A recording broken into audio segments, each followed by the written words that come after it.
Hello, everybody. It's the Space King 12 here. And today we're having a discussion. We're having a discussion instead of playing a game, as weird as that sounds. I'm not really one for discussions, anyways, but as you obviously know from this channel, I am a big active member within the Nintendo gaming community, and E3 is right around the corner, and my personal and basically only reason to tune in, Nintendo, will largely be absent this year. Pokemon Sun and Moon, Zelda Wii U, Monster Hunter Generations, and Tokyo Mirage Sessions. That's the lineup, and that seems to be all that we're getting. At first, when I heard the news Zelda is delayed, it's all we're bringing to E3, and NX is in 2017, I was somewhat upset. Understandably, a majority of the gaming community also was. I wasn't as mad or as upset as the majority as I saw the reasoning behind it, and now that it's right around the corner and I've had time to digest all of this, I'll give my thoughts on everything here and now. Upon an analysis, I discovered something rather interesting. Nintendo isn't the only company skipping E3 in large this year. Several big hitters, such as EA and Disney, also dropped out. We found out later in Disney's case that it was because they pulled out of their gaming space in general. But EA is one of the most powerful companies in the industry. So I thought to myself, why? And then I realized something. E3 is expensive. It's expensive as all hell. Companies have to spend tens of millions of dollars to get on the show floor and to get their presentations ready and display to the press and so on. In addition to that, a lot of people that go to E3 are part of the media and the gaming press, not regular gamers like you watching this or I. Companies at E3 are largely left butt-kissing for attention, something that's obviously not really easy to do when we're talking about numbers in the tens of thousands in attendance, something on this scale. Nintendo is in a special case.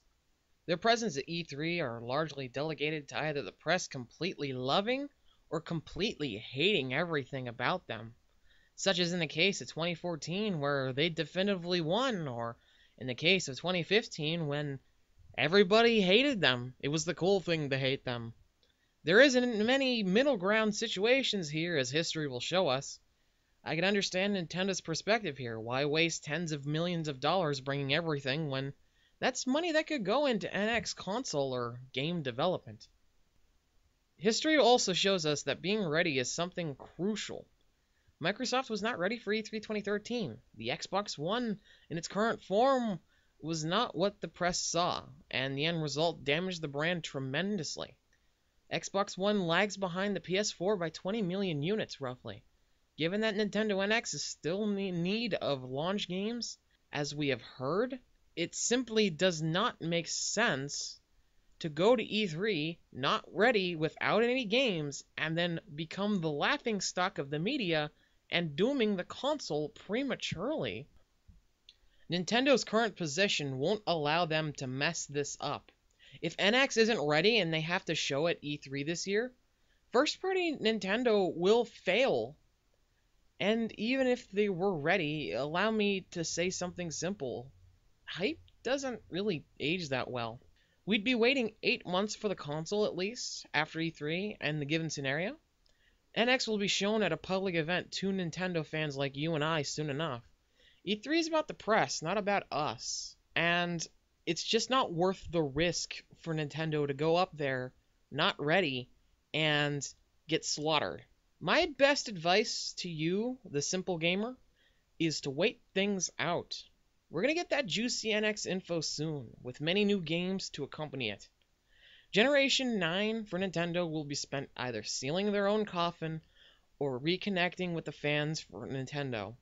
If Kimishima's wisdom about the Wii U's failure is any indication, I'd say it'll be the latter. Try to be civil this year at E3.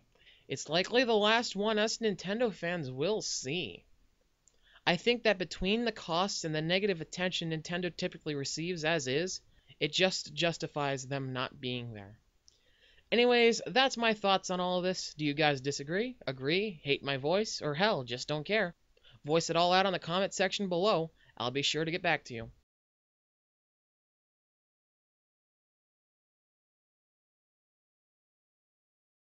This video was made using an obscene amount of memes and articles that I claim no ownership over whatsoever.